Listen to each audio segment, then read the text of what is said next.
T'as choisi. Quand tu regardes toute l'humanité entière, quelle que soit leur nationalité, et de par la différence de leur langue, et de leur couleur de peau, et de leur âge, tous les gens de l'univers al-Alamin, à cette heure précise, et en ce jour précis, où est-ce qu'ils se trouvent et qu'est-ce qu'ils font? Tu constateras qu'Allah t'a choisi. Lorsque tu regardes tous les gens, quels endroits ils fréquentent aujourd'hui et à cette heure, et qu'est-ce qu'ils font aujourd'hui et à cette heure, tu te diras, Alhamdulillah, Allah m'a choisi. Car Wallahi, Allah t'a choisi, Abdallah. Il t'a choisi de toute l'humanité, qui sont des milliards, pour que tu sois musulman. Et il t'a choisi parmi les musulmans, al-muslimoun, pour que tu sois quelqu'un qui prie et qui te prosterne à Allah. Et il t'a choisi parmi ceux qui prient et qui se prosternent à Allah, pour qu'aujourd'hui tu entendes à propos d'Allah Jalla wa Ala et du messager d'Allah alayhi salatu wassalam. Donc tu es et tu fais partie d'une minorité choisie par Allah Jalla wa Ala.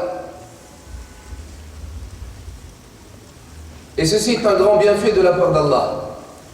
Et ceci est une preuve qu'Allah veut du bien pour toi. Et Allah, il aurait pu ne pas te ramener dans sa maison.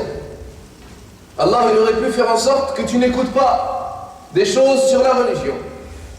Allah, il aurait pu faire en sorte que tu ne fréquentes pas la maison d'Allah ce soir.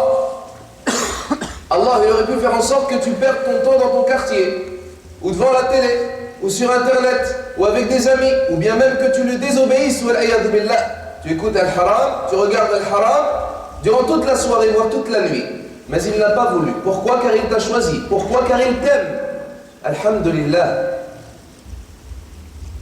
Mais encore faut-il qu'on lui prouve que l'on l'aime, qu'on l'aime nous aussi. Il faut que tu prouves à ton Seigneur, ya Abdallah, que tu l'aimes, que tu lui accordes de l'importance, que tu lui accordes la véritable valeur, que tu crois en lui, que tu ne veux pas le mettre en colère, mais que tu veux qu'il soit satisfait de toi. Allah t'aide, Allah te facilite, Allah guide ton cœur vers lui, Jalla wa Ala. Ne sois pas ingrat envers cela, mais remercie-le et sois reconnaissant. Allah nous dit, Jalla wa Ala, concernant la reconnaissance envers lui, et concernant son constat qu'il a fait parmi tous les serviteurs à l'ibad, il dit, Jalla Jalalu, walakin akthar an-nasi la yashkurun. Mais la plupart des hommes ne remercient pas. Et il dit, tabaraka wa ta'ala, wa qalilun min ibadi ash-shakur. Et peu de mes serviteurs sont reconnaissants. Et il dit, en règle générale, innal insana li rabbihi lakanud. Certes, l'homme est ingrat envers son Seigneur. Donc en général, les gens ils ne sont pas reconnaissants envers Allah. En général, les gens ils ne remercient pas Allah tabaraka wa ta'ala. Et c'est pour cela d'ailleurs que la plupart des gens ne sont pas dans la religion. Et la plupart des gens n'adorent pas Allah comme il le faut. Car lorsque tu remercies et lorsque tu es reconnaissant, Allah te donne encore plus de bienfaits. Allah nous dit وَلَئِنْ شَكَرْتُمْ لَأَزِيدَنَّكُمْ. Et lorsque vous remercierez, je vous augmenterai. À toi de remercier Allah Jalla wa Ala. À toi de faire en sorte que ton cœur soit en permanence en relation avec Allah. À toi de te dire maintenant, Alhamdulillah, je suis dans une situation qui plaît à Allah. Si je meurs aujourd'hui dans la maison d'Allah Azza wa Jal, je serai ressuscité de cette façon. Alors que si mon frère en Allah, dans toute la communauté Al-Ummah, meurt alors qu'il est en train de danser aujourd'hui à cette heure-là, ou en train d'écouter de la musique, ou en train de draguer, ou en train de regarder le haram, lui s'il meurt dans cette situation, wal'iyadu billah, on a peur pour lui, yawm al-qiyam. Allah t'aime, ya Abdallah. Allah veut que tu sois proche de lui. Allah veut que tu te repentes à lui. Yuridu Allahu liyubayyina lakum wa yahdiyakum sunana alladhina min qablikum wa yatuba alaykum wallahu alimun hakim. Wallahu yuridu an yatuba alaykum Allah veut accepter votre repentir. Allah veut que tu te repentes à lui. Il aime, Jalla wa ala, lorsqu'il entend son serviteur dire Astaghfirullah. Il aime, Tabaraka wa ta'ala, lorsqu'il entend son serviteur regretter et dire Wallahi, il faut que je m'améliore. Wallahi, il faut que je me mette à faire la prière. Wallahi, il faudrait que je fasse plus d'efforts dans la religion ad-din. Ne pense pas qu'Allah n'entend pas cette parole ou n'enregistre pas cette pensée ou ne sait pas ce qu'il y a dans ton cœur lorsque tu penses de cette façon. Allah Jalla wa ala n'est pas inattentif à ce que tu fais, ni à ce que tu penses, ni à ce que tu dis. Mais il faut que tu avances. Et il ne faut pas que tu dormes, ni que tu oublies. ولا تكونوا كالذين نسوا الله فأنساهم أنفسهم أولئك هم الفاسقون لا يستوي أصحاب النار وأصحاب الجنة أصحاب الجنة هم الفائزون. Et ne soyez pas comme ceux qui ont oublié Allah. Ils se sont oubliés eux-mêmes. Tels sont les pervers. Et ne sont pas équivalents auprès d'Allah les gens du paradis et les gens de l'enfer. Et les gens du paradis sont ceux qui réussiront. Et aujourd'hui les frères, il incombe que l'on se rappelle d'une chose importante. C'est notre destination inéluctable que beaucoup de gens ont oublié. Et avant de commencer, je voulais juste rappeler quelque chose. Aujourd'hui, comme vous le savez, les gens sont en soirée, ils fêtent un événement qui arrive tous les ans. Je ne sais même pas pourquoi ils le fêtent. C'est le début d'une nouvelle année. Ils font un compte à rebours, ils comptent à l'envers de 10 à 0. Et ils sont tous heureux. Et pour eux, demain, c'est l'année prochaine. Donc ça déjà, c'est pour mettre en évidence la situation et le niveau intellectuel de certains gens qui sont même médecins, politiciens, philosophes. Mais ce jour-là, il faut qu'ils fassent ce genre de choses. C'est évident, c'est devenu même classique de nos jours. Alhamdulillah, le musulman, Allah Jalla wa ala lui a accordé une raison et un esprit, une façon de penser, de réfléchir, pour ne pas tomber dans ces bassesses, dans ces choses futiles et frivoles. Et Allah a averti les frères. Nous sommes dans une période qui mène vers la fin du monde. Et Allah Tabaraka wa ta'ala nous a informé que la fin des temps est proche. Et le messager d'Allah sallallahu alayhi wa sallam de même. Allah nous dit Jalla wa ala, Bismillahir Rahmanir Rahim, Iqtarabatis sa'atu wa nshaqqa al-qamar. L'heure s'est rapprochée lorsque la lune se divisera, lorsque la lune se séparera. Et l'événement de la division de la lune a déjà eu lieu au temps du messager d'Allah sallallahu alayhi wa sallam. Qu'est-ce que cela veut dire? Cela veut dire que l'heure s'est déjà rapprochée. Et le messager d'Allah sallallahu alayhi wa sallam nous a également dit dans un hadith: j'ai été envoyé moi et l'heure as-sa'a kahatayn, comme ces deux doigts, pour montrer la proximité de l'heure. Et il a dit dans un autre hadith: j'ai tellement été envoyé proche de l'heure qu'elle a failli me devancer, qu'elle a failli arriver avant mon envoi. Tellement l'heure de la fin du monde est proche. Mais on ne sait pas quand est-ce qu'elle arrive. Des gens prétendent savoir, mais Allah leur répond et leur montre qu'ils n'ont pas su. Il a été dit que c'était en 2012. Bon, il leur reste encore une demi-heure. Il a été dit que c'était le 21 décembre, c'est déjà passé. On ne sait pas, personne ne sait, ni le prophète alayhi salatu wassalam. Wa yas'alunaka 'ani as-sa'a ayyana mursaha qul innama 'ilmuha 'inda rabbi la yujalliha liwaqtiha illa hu thaqulat fi as-samawati wal ard la ta'tikum illa baghtah. Et il t'interroge quant à l'heure de la résurrection, l'heure de la fin du monde.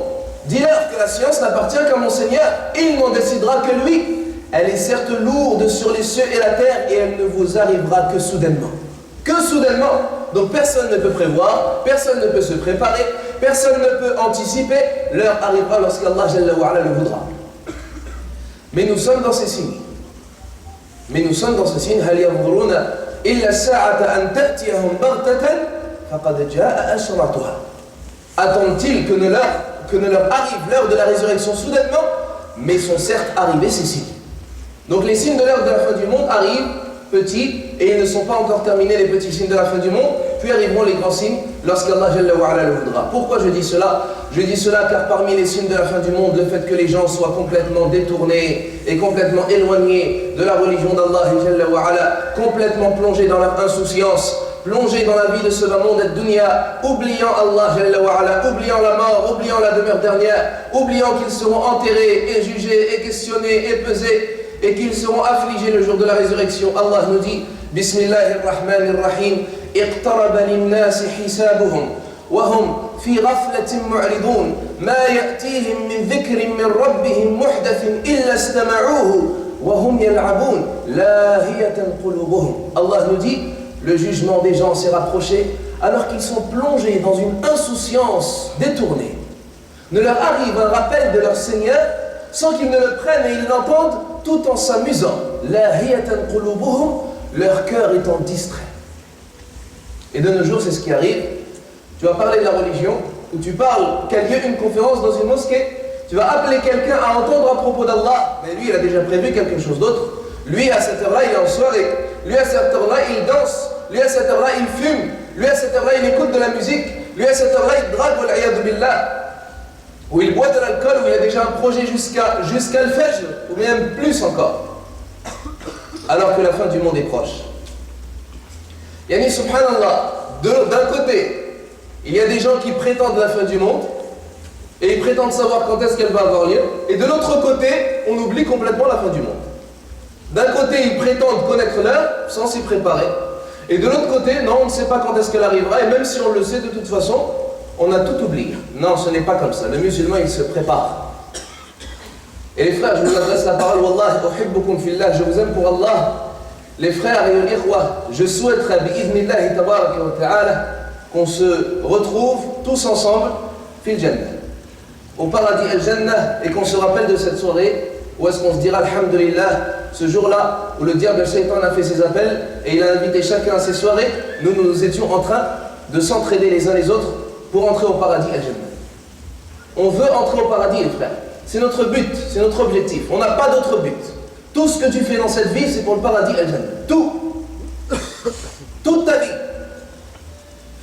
Du matin au soir, le jour comme la nuit, tu dois faire tout ce que tu fais dans cette vie, c'est pour ton objectif et ta mission et ton travail, avoir le paradis al-Jannah. Tu vas me dire, oui, mais le sport, c'est aussi pour ça? Oui, mais dormir, c'est pour le paradis? Oui, mais manger, c'est pour le paradis? Je te dis oui. Tu n'as été créé que pour ça. Tu n'as été créé que pour être un adorateur d'Allah. Alors si tu ne comprends pas, c'est que tu n'as pas compris qu'est-ce que l'adoration al-ibad. Mais en tout cas, chaque seconde de ta vie doit être dédiée pour le paradis al-Jannah. Allah nous dit Jalla Jalaluh وَمَا خَلَقْتُ الْجِنَّ وَالْإِنسَ إِلَّا لِيَعْبُدُونَ. Et ce verset, on ne cesse de le rappeler. Mais beaucoup de gens ne l'ont pas compris. وَمَا خَلَقْتُ الْجِنَّ وَالْإِنسَ إِلَّا لِيَعْبُدُونَ. Et je n'ai créé les djinns et les hommes que pour qu'ils m'adorent. Que pour qu'ils m'adorent. Allah, c'est Allah qui le dit. Tu n'as été créé que pour adorer Allah. Tu n'as été créé que pour adorer Allah. Qu'est-ce que cela veut dire? Tu remplis ta vie que d'adoration à Allah. Qu'est-ce que cela veut dire? Tu restes cloîtré à la mosquée du matin au soir? Non. Mais toutes les choses de la vie, tu mets la niya, que ce soit dans l'adoration d'Allah et Azza wa Jal. Même quand tu vas faire du sport, tu entretiens ton corps et tu te rends un peu plus dynamique et tu fais 1 heure ou 2 de sport afin que tu sois encore plus en forme, que ton corps soit bien formé et que cela t'aide à adorer Allah Jalla wa Ala. Car si le sport ne t'aide pas à adorer Allah, à quoi bon te sert-il? À quoi te sert-il? Il te sert à te vanter devant tes frères parce que tu as gagné le match? Il te sert à te disputer avec tes frères parce que l'un a triché et l'autre non? Non. Il te sert à imiter des gens qui n'ont même pas de religion? Non. Il te sert à adorer Allah. Tu te sens mieux, tu prends ta douche, tu t'es distrait, tu t'es détendu et tu es prêt alors à retourner dans la maison d'Allah pour prier Al-Maghrib, pour prier Al-Isha ou bien pour te rassembler entre frères. Et de même pour toute chose, tu manges pour adorer Allah. Pourquoi? Qu'est-ce que tu as faim? Et lorsque tu as faim, tu es faible. Tu n'as pas assez de force ni pour prier, ni pour lire le Coran, ni pour ordonner le convenable. Donc tu manges pour adorer Allah Jalla wa Ala. Tu dors également pour adorer Allah. Et lorsque tu as cette règle et cette façon de vivre, alhamdulillah. Pourquoi? Car lorsque tu dors trop, ce n'est plus pour adorer Allah. Et lorsque tu manges trop, ce n'est plus pour adorer Allah. Et lorsque tu fais trop de sport, ce n'est plus pour adorer Allah. Tu as dépassé les limites, tu suis alors tes passions, et donc tu sors de ton cadre. وَمَا خَلَقْتُ الْجِنَّ وَالْإِنسَ إِلَّا لِيَعْبُدُونَ. Et je n'ai créé les djinns et les hommes que pour qu'ils m'adorent. مَا أُرِيدُ مِنْهُمْ مِنْ رِزْقٍ وَمَا أُرِيدُ أَنْ يُطْعِمُونَ. Et je ne veux pas de leur part ni de subsistance, ni qu'ils me nourrissent. C'est Allah qui parle. Qu'est-ce que cela veut dire? Cela veut dire qu'Allah Jalla wa Ala ne veut pas que tu fasses de ta vie un travail uniquement pour récupérer ta subsistance. Il ne t'a pas créé pour cela. En gros, et je résume, hein, et je suis un peu, on va dire, direct.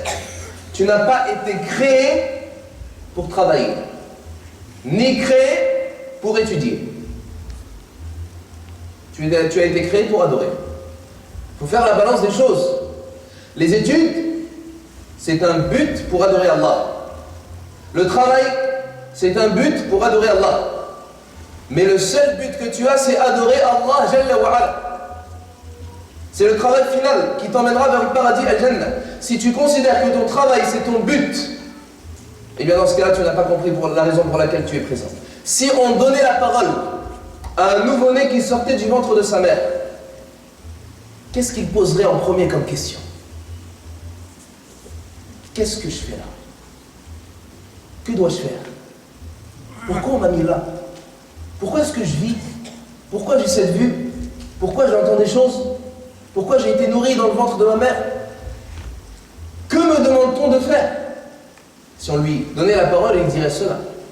Eh bien, à nous de nous poser également la question, qu'est-ce que je fais là? Peut-être trop tard, 18, 20 ans, 25 ans après, mais alhamdoulilah, ce n'est jamais trop tard. Qu'est-ce que tu fais là?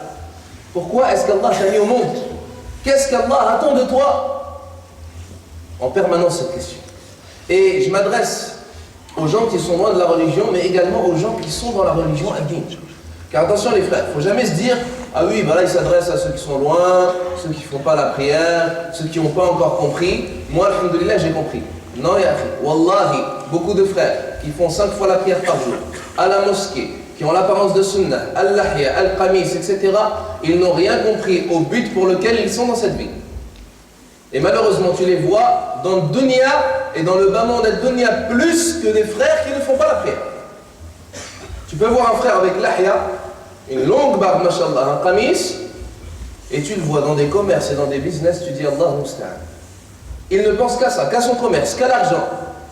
Il prie et il ressort, il ne pense qu'à ça. Sa vie, c'est l'argent. Il n'a pas compris pourquoi il était dans cette vie. Yani, ce n'est pas l'apparence qui compte. Le messager d'Allah, alayhi salatu wa salam, il nous dit, certes Allah ne regarde ni votre apparence, ni votre argent. Mais il regarde votre cœur et vos actions. Moi, ce que je veux, c'est que tu sortes de cette conférence en ayant un objectif. Que chaque minute que tu vis, qu'elle soit pour le paradis à jamais. Wallahi, cela ne te coûte rien de te dire cela. Ce que je fais là, c'est pour le paradis. Tout le temps, tu te remets en cause. Tout le temps. Wallahi, premièrement, tu perdras moins de temps et tu arrangeras tes actions. Chaque fois que tu vis, pose cette question. Est-ce que je la fais pour le paradis al-Jannah, c'est-à-dire pour Allah, ou bien pour cette vie de ce moment d'Al-Dunya? Wallahi, cela t'aidera dans toutes choses. Il incombe qu'on ait comme objectif seul, unique, le paradis. Pourquoi? C'est à cela qu'Allah nous a appelés. C'est à cela qu'Allah nous a prêché. C'est à cela qu'Allah nous a exhortés. Car s'il n'y a pas le paradis, c'est l'enfer. Donc en fait, en réalité, on n'a pas le choix. Est-ce que tu as le choix de prier? Est-ce que tu as le choix d'adorer? Est-ce que tu as le choix de ne pas commettre de péché? Tu n'as pas le choix, parce que si tu ne rentres pas au paradis, tu iras en enfer. Donc on n'a pas le choix de se motiver. Logiquement, un frère qui viendrait te conseiller, un frère qui te ferait le rappel, tu devrais le remercier. Tu devrais vraiment le remercier très fortement. Pourquoi? Car il est en train de te prendre la main pour t'emmener vers le paradis. Et il faut vraiment savoir pourquoi est-ce qu'on est là. Est-ce que vous avez posé cette question? Parce que malheureusement, de nos jours, des frères, ils viennent à des conférences, masha'Allah, la mosquée elle est remplie, mais parce qu'il y a d'autres frères qui vont à la conférence. Je viens à la conférence parce que je vais voir un tel. Je viens à la conférence parce que je vais passer une bonne soirée. Je viens à la conférence parce que j'ai rien à faire. Viens à la conférence pour aller au paradis. Viens à la conférence pour réussir ce test et cette épreuve. Parce que de nos jours, malheureusement, les gens, ils ne réalisent pas la gravité de la situation dans laquelle se trouveront les serviteurs le jour de la résurrection. Lorsque tu mourras, ya Abdallah, la première épreuve la plus terrible, c'est l'épreuve de l'agonie, sakaratul maut. Et nul ne connaît les douleurs que ressentira l'agonisant que celui qui agonise. Et certes, si l'agonisant devait souffrir, et il souffre certes, tout le monde souffrira, les frères. Grand comme petit, homme comme femme, riche comme pauvre, pieux comme pervers, croyant comme mécréant, et même les prophètes ont souffert à l'agonie de la mort. Même le messager d'Allah, Muhammad alayhi salatu wassalam, lorsqu'il s'apprêtait à mourir et qu'il avait été touché par la maladie de la mort, était proche de lui Aïcha radiyallahu anha et lui avait ramené un récipient avec de l'eau. Il plongea alors sa noble main dans de l'eau, il se passa la main sur son visage et il dit La ilaha illallah, inna lil mawti la sakarat. Il disait La ilaha illallah, certes la mort a des souffrances qui lui sont propres. Il a souffert alayhi salatu wassalam lors de la mort. C'est lui la meilleure des créatures, le plus noble des prophètes. Celui à qui Allah lui a donné le choix entre ce bas monde et l'au-delà. Celui qui a été promis au paradis al-Jannah, le premier à entrer au paradis, souffre lors de la mort. Pensez-vous que nous n'allons pas souffrir? Est-ce que déjà tu t'attends à ce que l'ange de la mort te vienne? Est-ce que tu penses à cela? Est-ce que déjà tu as pensé à la mort elle-même? Car de nos jours, les gens oublient la mort. Nous vivons ici dans un pays où la mort est absente. Est-ce que dans la rue, vous voyez la mort? Est-ce qu'entre gens, on parle de la mort? Est-ce qu'à l'école ou dans l'université, on parle de la mort? On ne parle jamais de la mort. Même lorsqu'il y a un mort, il est mis dans un fourgon noir, rapidement dans le cimetière, on ne le voit même pas. Pourquoi? Pour faire oublier la mort. On ne veut pas parler de mort. Et même si tu engages une discussion parlant de la mort, on te regarde d'une mauvaise façon. Tu es venu pour nous parler de la mort, laisse-nous vivre. Laisse-nous profiter de la vie. On verra la mort. On ne veut pas parler de ça. Et ceci est une des stratégies de la mécréance, al kufr. La mécréance, c'est couvrir, cacher. On refuse d'en entendre parler. On ne veut pas parler de la mort. Eh bien, nous, les musulmans, on parle de la mort. Et on se rappelle de la mort. Imaginez-vous qu'on parlerait de la mort tous les soirs. Imaginez-vous, chaque soir, on fait une assemblée comme ça, tous les soirs. Bi'idhnillah. Et on parle de la mort. Pensez-vous que la foi va baisser? Pensez-vous qu'on va faire des péchés? Donc, alhamdulillah, on a la solution. C'est de parler de la mort. Et le prophète, comme nous a dit le frère Nadr, hafidahullah, le prophète, alayhi salatu wassalam, le disait Akthiru min dhikri hadim al-ladhat. Multipliez le rappel du destructeur des jouissances. Et il lui dit Et qu'est-ce que le destructeur des jouissances, ya Rasulallah? Il dit Al-Maut, la mort. Et il dit Je vous interdisais certes de visiter les tombes al-Qubur. Allah Jalla wa ala me l'a permis. Il a dit alayhi salatu wassalam J'ai demandé à Allah la permission d'implorer le pardon pour ma mère. Il me l'a refusé. Et je lui ai demandé la permission de visiter sa tombe. Il me l'a autorisé. Visitez donc les tombes al-Qubur, car elles rappellent la mort al-Maut. Et souvent le prophète sallallahu alayhi wa sallam faisait des assises avec ses compagnons en parlant de la mort. Yani, qui sommes-nous pour ne pas parler de la mort? On va mourir ou non? Nous on va vivre éternel? Non. Le prophète alayhi salatu wassalam est mort. Est-ce que toi tu penses que tu vas vivre éternellement? Allah nous dit وَمَا جَعَلْنَا لِبَشَرٍ مِنْ قَبْلِكَ الْخُلْدَ. Et nous n'avons pas accordé l'éternité à nul autre avant toi, ya Muhammad. Personne n'a été éternel avant toi, ya Muhammad. أَفَإِن مِتَّ فَهُمُ الْخَالِدُونَ. Est-ce que toi, si tu meurs, eux, ils seront éternels? كُلُّ نَفْسٍ ذَائِقَةُ الْمَوْتِ. Toute âme goûtera à la mort. Wallahi, thumma wallahi, thumma wallahi. Tous parmi vous, hommes comme femmes, jeunes comme petits, on mourra tous. Vous êtes tous d'accord? Même le mécréant est d'accord. Même le mécréant, lorsque tu lui dis est-ce que tu vas mourir, il dit oui. C'est une réalité que nul ne peut réfuter. Même celui qui ne croit pas en Allah, il sait qu'il va mourir. Car personne n'a vécu éternellement. On sait qu'on va mourir, mais on ne s'y prépare pas. Pourquoi? Car on n'en parle pas. Déjà, aslan, à l'origine, on ne parle pas de la mort. Et ça, c'est un problème. Parle de la mort. Rappelle-toi de la mort. Fais-toi peur de la mort. Dis-toi que la mort peut arriver n'importe quand. Même maintenant. Même si tu es en bonne santé.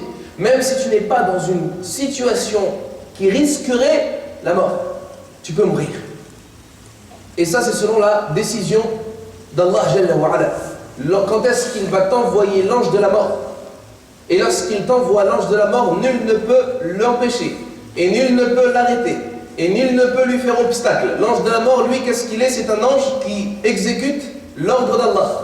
Et les anges, ce sont les soldats d'Allah tabaraka wa ta'ala. Et Allah leur a donné une certaine force qui ne peut être vaincue ni rabaissée.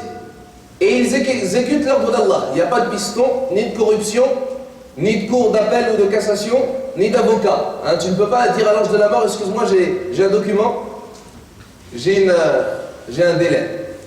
Regarde, lis. Impossible. L'ange de la mort, lorsqu'il arrive, c'est qu'Allah l'a envoyé. Et lorsqu'Allah envoie l'ange de la mort, Allah ne peut pas retarder le terme d'une âme lorsque lui est venu son terme. Khalas. Lorsque l'ange de la mort est venu, à ce moment-là, tu peux commencer, oui, à regretter. Mais à quoi bon le regret et à quoi bon les remords ce jour-là? C'est trop tard. On te rappelle, on t'avertit, on s'avertit les uns les autres, on se rappelle de la mort, on se dit il faut qu'on se repente, il faut revenir vers Allah, il faut arrêter les péchés. Mais malheureusement, l'être humain oublie, et il oublie, et il oublie, jusqu'à ce que vienne le terme. Et les frères, comme la plupart d'entre vous sont jeunes, je tiens à vous rappeler que la plupart des gens qui meurent dans cette vie sont des jeunes. Alors on a tendance à penser que c'est les vieux, mais non, c'est les jeunes. La cause de mort des vieux, c'est soit la vieillesse, parce qu'il faut bien un jour où ils meurent, ou soit la maladie. La cause de mort des jeunes, ça peut être la maladie, ou l'accident de voiture à cause de l'alcool, de la drogue, le meurtre, et tant de causes par lesquelles sont morts les jeunes. Et ça, ce sont des statistiques, les frères. Les jeunes meurent plus que les vieux. Donc déjà, le prétexte « je suis encore jeune », il est plus valable. Ça, c'est une chose. Donc, on peut mourir à tout moment. Et on entend, ici et là, un jeune, 19 ans, un jeune, 25 ans, accident de voiture, il est mort. Parmi nos proches, dans notre famille, parmi les gens que vous connaissez. Pensez-vous que le jeune qui meurt à 19 ans d'un accident de voiture lorsqu'il est parti au bled, pensez-vous que ce jeune-là, lui, il n'avait pas aussi l'intention de s'améliorer dans la religion? Il n'avait pas encore des péchés qu'il n'a pas réussi à arrêter? Il ne s'était pas dit, tiens, quand je reviens du bled, je vais commencer à faire attention à ma prière, je vais apprendre l'arabe, je vais réciter le Coran. Le jeune, Allah Jalla wa Ala, lui, accorde pas la mort lorsqu'il s'est repenti totalement. Il lui accorde la mort lorsqu'il le décide, Jalla wa Ala. Et ne pensez pas que c'est au bon moment. La mort ne choisit pas. Et la mort ne fait pas de différence. La mort n'a pas pitié entre un petit ou un grand, un pauvre ou un riche, un ignorant ou un savant, un pieux ou un pervers. Non, lorsqu'elle arrive, elle arrive. C'est comme un examen, un contrôle, pendant lequel tu remplis ta copie, mais tu ne sais pas quand est-ce que le professeur va ramasser ta copie. Tu ne sais pas. On ne te dit pas que le contrôle durera 1 heure, ni 2, ni 3, ni 4. Donc à ce moment-là, il faut que tu fasses le maximum pour avoir terminé comme il le faut et relu ta copie. C'est la même chose. Tu te dois de te préparer à mourir à 20 ans, à mourir à 15 ans. C'est maintenant que tu te prépares. Il faut que maintenant tu sois prêt à mourir. Il ne faut pas que tu te dises non, le temps de me marier, je pourrais, quand j'aurai ma femme, elle va m'aider à apprendre le Coran. C'est rare. Elle va m'aider à apprendre l'arabe. Je vous rappelle les frères, le mariage ça prend plus de temps que le célibat. Le marié, il a bien moins de temps que le célibataire. Malgré le fait que Allah Jalla wa Ala lui préserve certes la moitié de sa religion, lorsque la femme est pieuse et vertueuse, mais ça prend beaucoup de temps. Donc ce n'est pas déjà la peine d'espérer se marier pour s'améliorer dans l'apprentissage de la science religieuse, dans le fait d'arrêter des péchés, dans le fait de s'améliorer dans les invocations, quoi que ce soit. Non, tu peux venir à la mosquée célibataire, tu peux prier célibataire, tu peux apprendre le Coran célibataire. Tu n'es pas obligé d'une femme pour te dire d'apprendre le Coran ou de venir à la mosquée. Et malheureusement, généralement, la tentation elle est plus inverse. La femme te rend plus la tâche difficile à venir à la mosquée ou à apprendre le Coran. Parce que tu as plus de temps à lui accorder. Et ça devient une plus grande tentation. Et Shaitan, il est toujours là. Donc il ne faut pas se dire, ah oui, moi la clé, moi oui, le rêve, c'est en fait le mariage. Je me marie, je vais au paradis. On est tous mariés pour les mariés et personne n'est promis au paradis. Donc il faut arrêter ces prétextes. Et ces prétextes, comment ils s'appellent? Ces prétextes, ça s'appelle Toulul Aman. Toulul amal. Qu'est-ce que ça veut dire Toulul amal? C'est l'espoir lointain.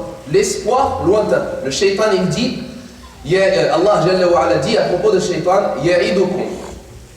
Ya'iduhum wa yumannihim. Wa ma ya'iduhum ash-shaytanu illa ghurura. Le shaitan leur donne des promesses et leur donne des espoirs, mais il leur donne que des promesses trompeuses. C'est le shaitan qui te dit, t'inquiète, lorsque Ramadan il arrive, tu commences la prière. T'inquiète, lorsque tu vas te marier, tu te mets au Coran. Lorsque tu vas faire le hajj, tu laisses là-bas. Ça c'est shaitan. C'est que des espoirs de shaitan. Si tu veux fermer la porte au diable et au shaitan, commence l'action tout de suite. Car tu ne sais pas quand est-ce que la mort va mourir. Tout de suite, tu vas prendre le Coran, tu n'as pas empêché. Le Coran n'est pas en rupture de stock. Tu peux l'acheter, tu en as un chez toi. Tu ne sais pas lire l'arabe, on ne t'a pas empêché d'apprendre l'arabe. Tu ne sais pas faire la prière, on ne t'a pas empêché de venir à la mosquée apprendre. Tu veux t'arrêter d'écouter de la musique, alors là on ne t'a pas empêché. Mais pourquoi ce retard? Pourquoi ce délai? Commence dès maintenant. Wallahi, tu ne regretteras pas. Et la plupart des gens qui se sont repentis nous racontent, et on a encore entendu avec Nad, la plupart des gens qui se sont repentis racontent leur bonheur qu'ils ont ressenti lorsqu'ils ont arrêté. Je ne sais pas moi. Il y a même des stars qui rentrent dans la religion. Vous avez entendu dernièrement Diams? Et elle était malheureuse. Elle est malheureuse maintenant. Elle regrette maintenant d'être entrée dans l'islam. Elle regrette d'avoir arrêté, non pas la musique, mais de faire la musique. Et je ne sais pas moi, nous on voit les gens qui étaient dans l'erreur revenir vers le haqq, mais nos jeunes désobéissants, eux, ils restent. Ça veut dire qu'eux, ils ont aimé les stars. Ils les ont suivis, les stars, eux, ont arrêté, et eux, ils continuent. Allez, suis-les également. Tu les as suivis dans le haram, suis-les dans le halal. Et les frères, il faut se réveiller. Allah, il nous met des avertissements. Il nous met des avertissements et des alertes. Mais à quand? Jusqu'à quand? Jusqu'à quand Allah va te donner encore une chance? Si c'est pour qu'après, Allah, Jalla wa Ala, il te décrète la mort, et on soit en train de te porter sur nos épaules, dans la mosquée et au cimetière. On ne veut pas ça. On veut se préparer. Car les frères, après, lorsque la mort arrive, et lorsqu'Allah Jalla wa Ala ordonne à l'ange de la mort de t'enlever cette âme, soit ce sera une bonne âme, ou soit ce sera une mauvaise. Et à ce moment-là, tu ne peux plus revenir en arrière. Le messager d'Allah, sallallahu alayhi wa sallam, il s'est adressé à ses compagnons un jour lors d'une funéraille, lors d'un enterrement d'un homme parmi les Ansar. Et ceci également, c'est une preuve que le prophète, alayhi salatu wa sallam, il profitait de chaque occasion pour parler de la mort. Il s'est réuni avec les compagnons, et lors d'une funéraille parmi les funérailles d'un homme parmi les Ansar, et il leur a dit, alayhi salatu wa sallam, Ista'idhu billahi min adab al-qabr. Ista'idhu billahi min adab al-qabr. Ista'idhu billahi min adab al-qabr. Cherchez refuge auprès d'Allah contre le châtiment de la tombe. Cherchez refuge auprès d'Allah contre le châtiment de la tombe. Cherchez refuge auprès d'Allah contre le châtiment de la tombe. Puis il dit, et ici le compagnon qui raconte, c'est le compagnon du nom d'Al-Bara ibn Azib radiyallahu anhu.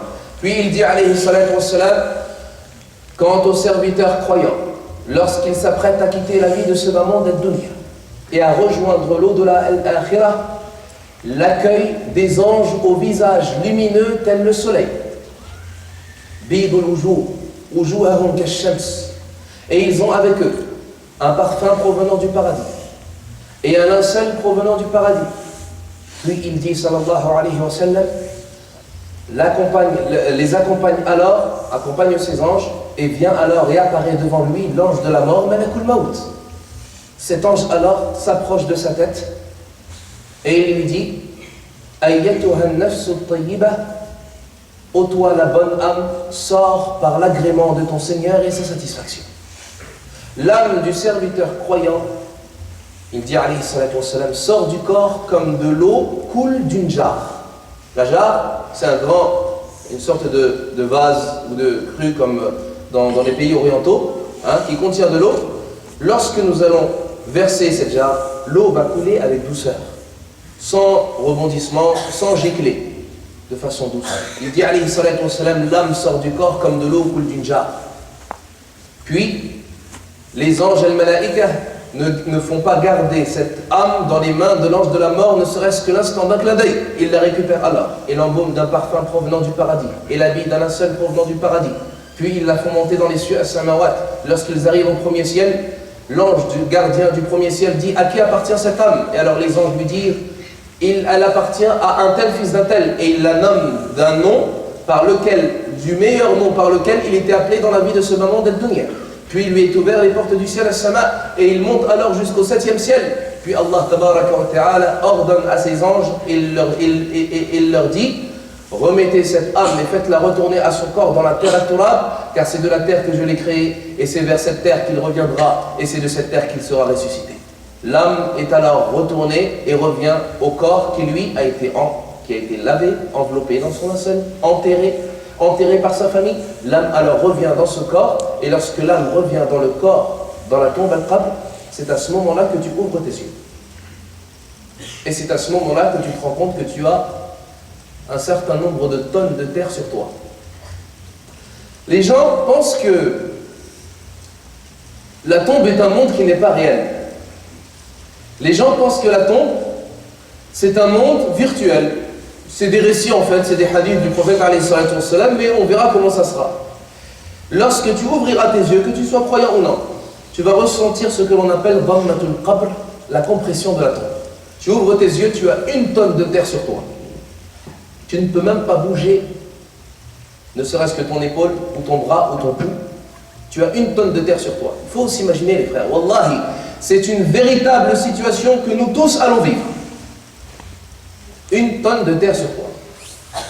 De l'autre côté, le prophète sallallahu alayhi wa sallam nous dit: quant au serviteur mécréant ou pervers, lorsqu'il s'apprêtera à quitter la vie de ce moment d'ad-dunya et rejoindre l'au-delà al-akhirah, il sera accueilli par des anges rudes et durs, au visage noir et obscur, et avec eux al-musuh, ou al-musuh, c'est un habit fait de flammes de l'enfer al-nar. Ils l'accueilleront alors, puis viendra à lui l'ange de la mort, malakul maut. Il s'approchera de sa tête et il lui dira: ayyatuha an-nafsul khabitha, ô toi la mauvaise âme, sors de ce corps par la colère d'Allah et sa malédiction.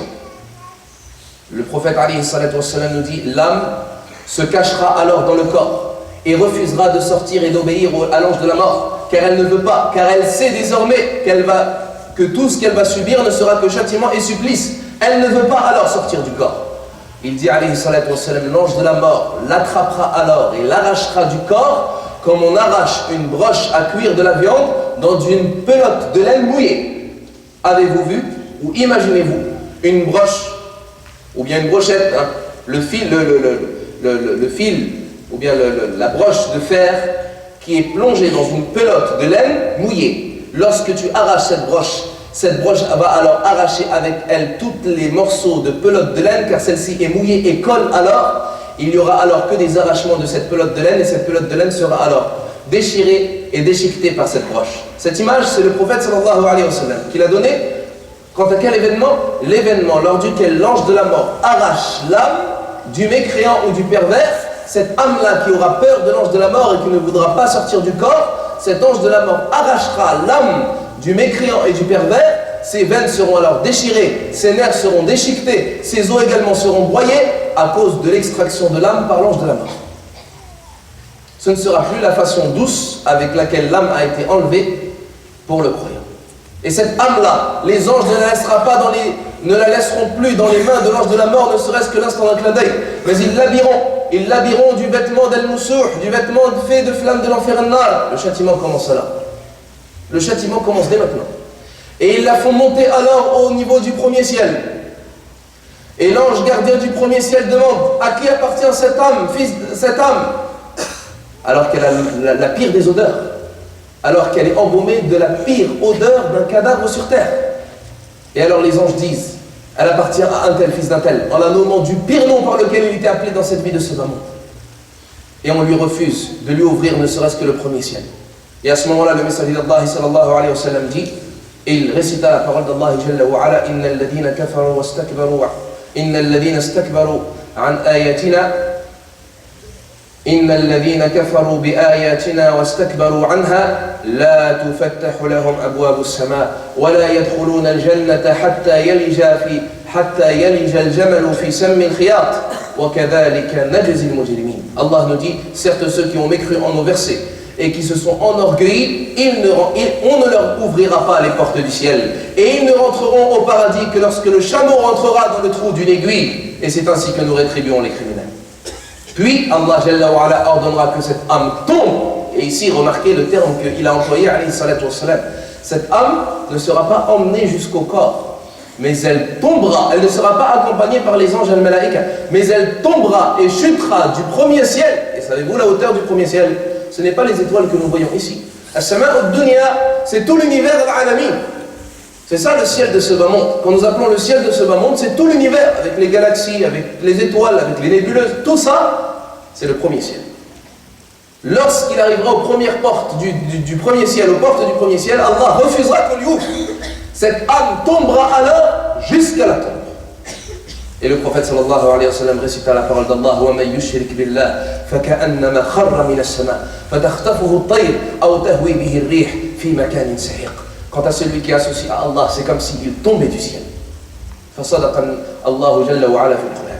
Et donc cette âme tombera alors et elle retrouvera le corps qui est lui enterré dans sa tombe, et à ce moment-là, il ouvrira ses yeux.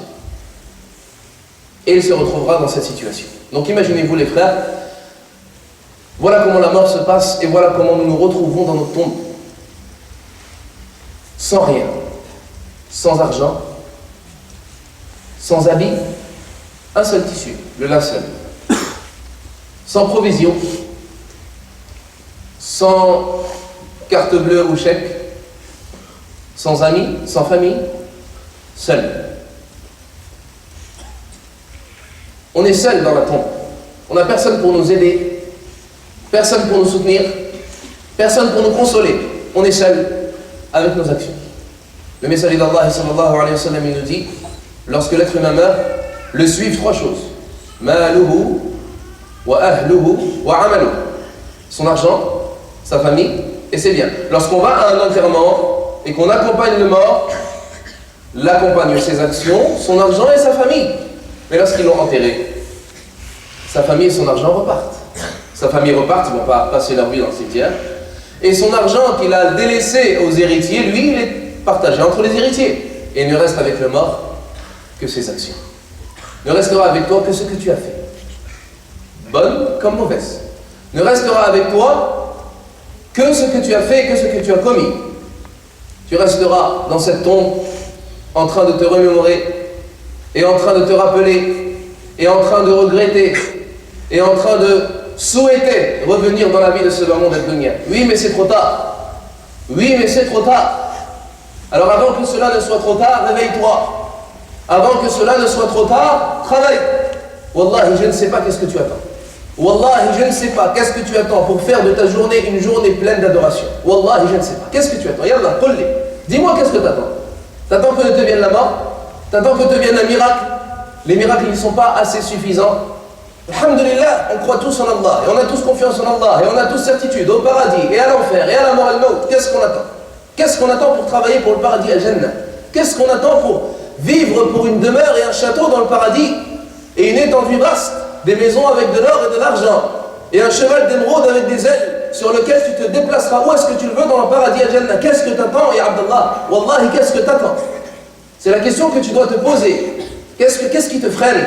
Qu'est-ce qui t'empêche de travailler pour le paradis? Qu'est-ce qui t'empêche, ya Abdallah? Il faut que dès ce matin, bi'idnillah, ou bien dès ce soir, lorsque tu vas rentrer chez toi, tu te dises, c'est parti, ça commence. Ça commence, Allah m'a choisi. Allah m'a choisi, bi'idnillah azza wa jal, il faut que je travaille. Et il ne faut pas que je perde mon temps, parce que le jour de la résurrection, lorsque je me retrouverai dans la tombe, à ce moment-là, je vais me dire, pourquoi est-ce que j'ai perdu mon temps? Wallahi, ya ikhwa, même les gens du paradis regretteront.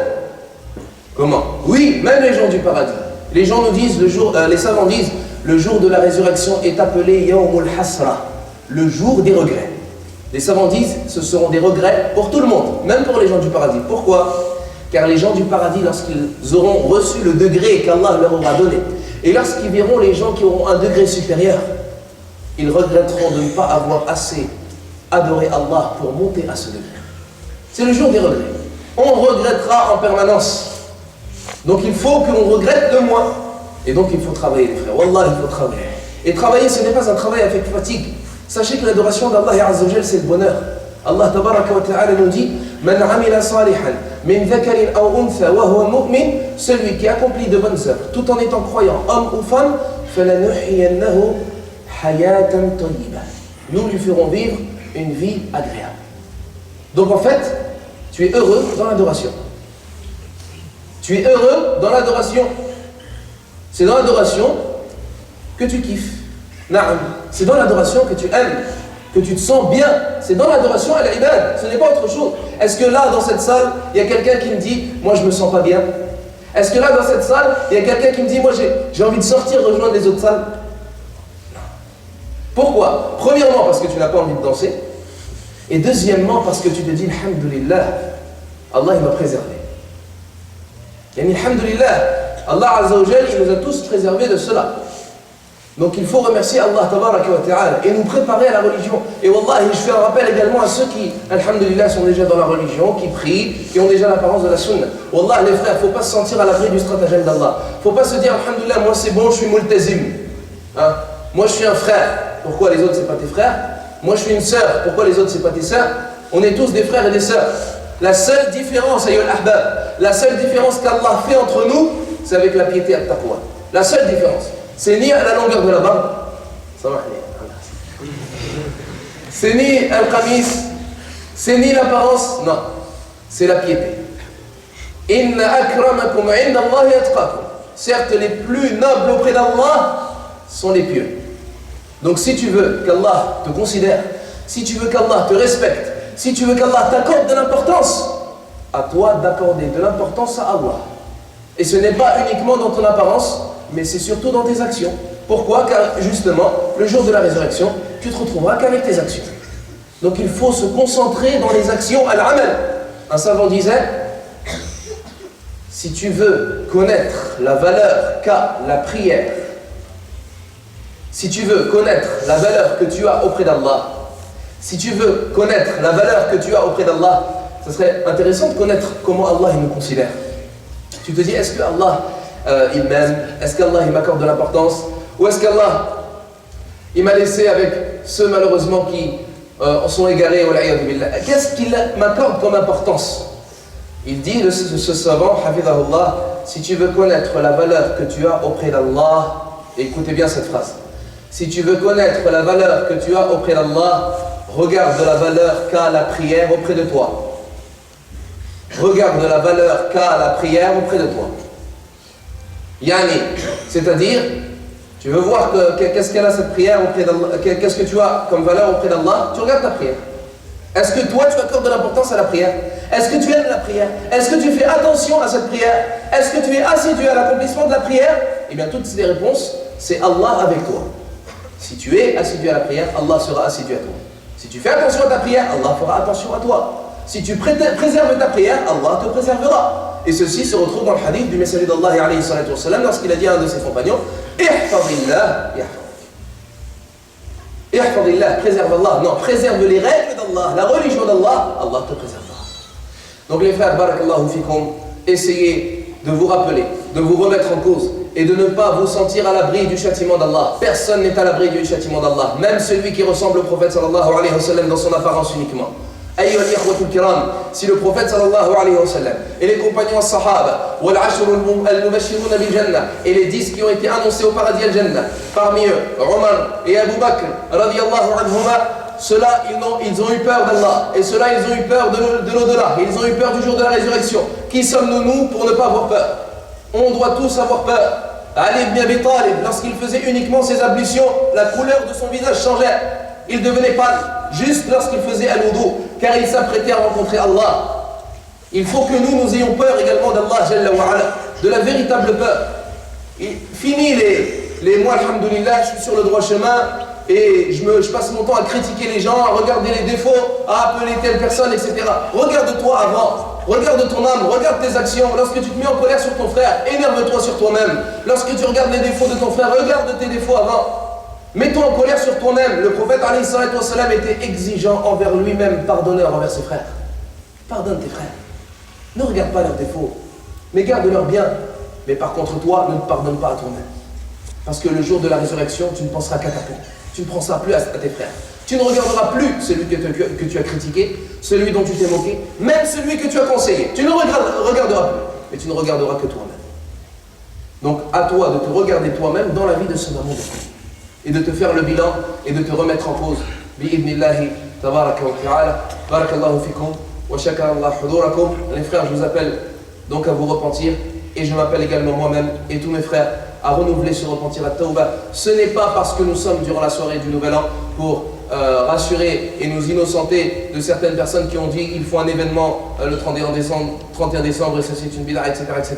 Non, Hachan, nous ne faisons pas cela pour cela, mais nous faisons cela car malheureusement beaucoup de jeunes sont égarés, malheureusement beaucoup de jeunes sont en soirée, malheureusement beaucoup de jeunes ne savent pas quoi faire, malheureusement les shaitans sont aux portes de chaque maison. Nous sommes là pour nous rappeler d'Allah, nous sommes là pour parler de la mort, nous sommes là pour nous préparer à la rencontre d'Allah Azza wa Jal. Et le messager d'Allah sallallahu alayhi wa sallam était avec son compagnon en permanence. Donc la religion, ce n'est pas uniquement prière, ce n'est pas uniquement apparence, ce n'est pas uniquement Coran à la maison ou à la mosquée, mais la religion c'est également une religion de communauté. On s'entraide les uns les autres, on parle les uns les autres, on se conseille les uns les autres, on trouve des solutions les uns les autres pour que l'on soit et qu'on entre bi'idhnillah azza wa jalla au paradis. أسأل الله تبارك وتعالى بأسمائه الحسنى وصفاته العلى كما جمعنا في هذه الساعة المباركة في عبادته وطاعته أن يجمعنا في جنته ودار مستقر رحمته إنه ولي ذلك والقادر عليه. بارك الله فيكم وشكر الله حضوركم. Je tiens à préciser par la même occasion que toute parole véridique de cette conférence ne peut provenir que d'Allah seul et que toute erreur ou oubli ou omission ne peut provenir que de moi ou du shaitan. Et notre dernière invocation est que toutes les louanges appartiennent à Allah, le Seigneur de l'univers. Wa akhiru da'wana anil hamdulillahi rabbil alamin.